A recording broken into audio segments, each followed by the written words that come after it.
হঠাৎ করেই ছেলের পরীক্ষার মাঝে বাড়িতে আসতে হয়েছে। আমার মার শরীর খুব অসুস্থ ছিল, তো কালকে রাতেই শুনেছি, তো রাতে আমি আসতে পারিনি, রাত খুব হয়ে গিয়েছিল। আর মন চাচ্ছিল যে রাতেই চলে আসি, আসলে এখন তো আমি যা চাই তাই করতে পারি না। তো এই যে আমিও আসার পরে এখানে অসুস্থ হয়ে গেলাম হঠাৎ করেই। তো দেখা যায় এই যে আমি এখন ডাক্তার দেখাতে চলে এসেছি, যেহেতু আমি এখানে এসেছি আর আমি এখানেই ডাক্তার দেখাই আমার বাবার বাড়িতেই। আসলে আমাদের ওইখানেও কিন্তু অনেক ভালো ভালো ডাক্তার আছে, কিন্তু আমার কাছে আমার এদিকে ডাক্তার দেখালে একটু কমফোর্টেবল মনে হয়, খুব ভালো লাগে। তো এখানে আমি আল্ট্রাসাউন্ড করাতে এসেছি আর রক্ত পরীক্ষা করাবো, তারপরে কিন্তু বিকালবেলা আবার এসে ডাক্তার দেখাবো। তো এই যে এখানে আল্ট্রাসাউন্ডের জন্য বসে আছি সিরিয়াল নিয়ে। আর হঠাৎ করেই কিন্তু আমার জ্বর আর অনেক ঠান্ডা হয়ে গিয়েছে। যেখানে আমি আল্ট্রাসাউন্ড করাবো সেখানে খুব সিরিয়াল ছিল, তাই ভাবলাম যে রক্ত পরীক্ষাটা করিয়ে আসি। আর এই যে এখানে কিন্তু আমি ডাক্তার দেখাই আর ডাক্তার বসবে বিকেলবেলা, তো এখন দুপুর। তো এখানে আমি কিন্তু আবার দেখেন আমার ফাইল যেটা আমি ডাক্তার দেখাই প্রতি সময়, সেই ফাইলটা আনতে ভুলে গিয়েছিলাম, প্রেসক্রিপশন। তো সেটা আনা হয়নি, তো তাই আমার মোবাইলে ছবি তোলা ছিল, আমি তাই কিন্তু মোবাইলটা দেখিয়ে আমি এখন পরীক্ষাগুলো করে নিচ্ছি। আর এখন আমি 5টা পরীক্ষা করাবো, 4টা হচ্ছে ব্লাড পরীক্ষা আর একটা পেশাব পরীক্ষা।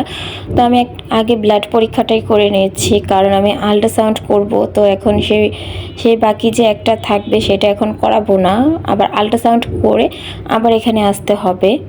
এক এক করে কিন্তু পরীক্ষার জন্য রুমে যাচ্ছিলাম আর একটু ভয় ভয় কাজ করছিল। তো আসলে ব্যথা না পেলেও কিন্তু মনের ভিতরে যে একটা ভয় থাকে সেটাই কাজ করে। কত বড় একটা মানুষ কিন্তু ছোট্ট একটা সুইকে কতটা ভয় পাই দেখেন।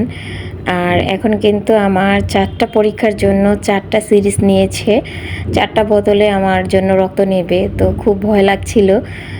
আসলে ব্যথা পাইনি, কিন্তু ভয় ভয় কাজ করছে ভেতরে, ভয়ের জন্যই কিন্তু কেমন জানি লাগছিল, অন্যদিকে তাকিয়েছিলাম, চোখ বন্ধ করেছিলাম।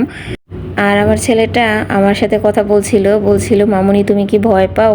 হ্যাঁ ভয় পাই, কিন্তু ব্যথা পাই না। আর এই যে দেখেন এক এক করে কিন্তু 4টা বোতলে কিন্তু রক্ত নিয়ে নিল। আমার কনসেপ্ট হওয়ার পর থেকে কিন্তু 6টা ব্লাড পরীক্ষা, তারপরে আল্ট্রাসাউন্ড এটা নিয়ে 2টা করব, আবার হচ্ছে পেশাব পরীক্ষা, এগুলো অনেকগুলো পরীক্ষাই করা হয়ে গিয়েছে।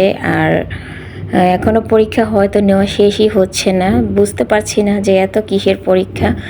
তো বাহিরে বের হয়ে কিন্তু আবার সানান বলছিল বেলপুরি খাবে, তো আমি কিন্তু বাহিরে বের হয়ে বেশি একটা কিছু এখন খাই না, আমার কাছে ভালো লাগে না। কিন্তু আমাকে আল্ট্রাসাউন্ড করার জন্য কিন্তু হাঁটতে বলেছিল আর জুস অথবা পানি খেতে বলেছিল, আর আমি পানিটা খেতে পারি না, তাই পানি খাইনি, আমি কিন্তু অন্য সাইডে যেয়ে একটা জুস খেয়েছিলাম।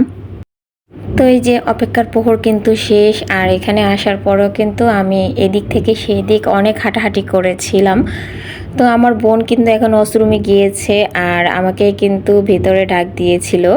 তো আমি কিন্তু ভিতরে আছি এখন, আর আমার ভিতরে কিন্তু আল্ট্রাসাউন্ডটা করা হচ্ছিল।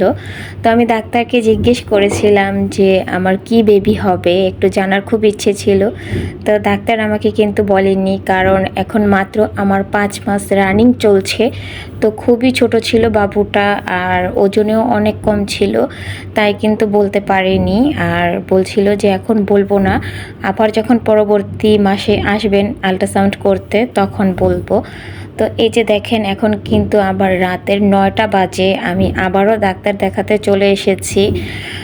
আর আসার পরে কিন্তু বেশি একটা ওয়েট করতে হয়নি, কারণ একটু লেট করে এসেছিলাম। তো এখন আমি ডাক্তার দেখাচ্ছিলাম আর এখানে আমার বোন বাহিরে বসেছিল, তো ভিতরে আমি একাই গিয়েছি। আর এখানে বসে বসে কিন্তু আমার ছেলেটা খুব পায়তারা করছিল, আমার বোনকে অনেক জ্বালাচ্ছিল, ভিতরে আমি একা গিয়েছি, ও যেতে পারেনি আমার সঙ্গে, তাই কিন্তু একটু এরকম করছিল। তো সেইখানে যাওয়ার পরে কিন্তু আমি সেইখানেও বলেছিলাম যে কোনো সমস্যা আছে কি না, কারণ অনেকগুলো রিপোর্টই দিয়েছে। তো আলহামদুলিল্লাহ আমার সবগুলো রিপোর্ট ভালো ছিল, কোনো সমস্যা ছিল না কোনো রিপোর্টে। তো এখন আমাকে নতুন কিছু ওষুধ দিয়েছে আর ঠান্ডার একটা ওষুধ দিয়েছে, তো সেটা নেওয়ার জন্য এখানে দাঁড়িয়ে আছি। আর আমাকে ভিটামিন অথবা ক্যালসিয়াম এগুলাই দিয়েছে, কিন্তু আমি একটা বিষয় বুঝতে পারিনি, আমার আগে যে প্রেসক্রিপশনে ওষুধ ছিল লেখা সেগুলোর কথা আমাকে কিছুই বলল না, আর আমিও জিজ্ঞেস করতে ভুলে গিয়েছিলাম। তো যাই হোক, এই যে এখন বাসায় চলে এসেছি। আসার পরে কিন্তু আমার বোন আমাদের জন্য রাতে আবার এই যে হালিম তৈরি করেছে। বাইরে থেকে কোনো কিছু খাইনি, তাই কিন্তু বাসায় আসার পরে হালিম রান্না করে দিল।